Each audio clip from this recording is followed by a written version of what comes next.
I want to, express my condolences for, the people in central Texas, the flooding and all the losses, families and children, and looking at, watching the news, and my heart breaks. Devastating news. I can't imagine.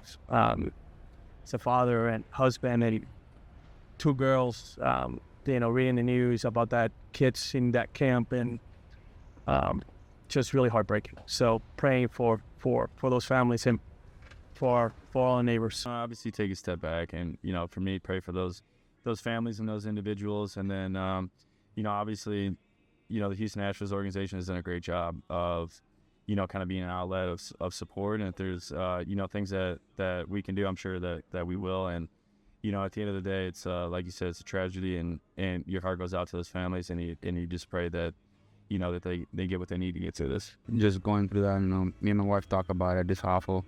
Been happy for Houston, for the Astros, that we're able to donate that, but it's awful. I mean, feel for the families that going through some tough times on that. Houston's world class and doing that and everything. And I mean, Houston always been involved in stuff like that. And like I said, it's awful being watching that unfold and everything. It sucks. This community, I mean, we've seen it countless times of the support that this community gives, and that just is tragic to see that them go through that. And we thoughts and prayers out to the families and everyone.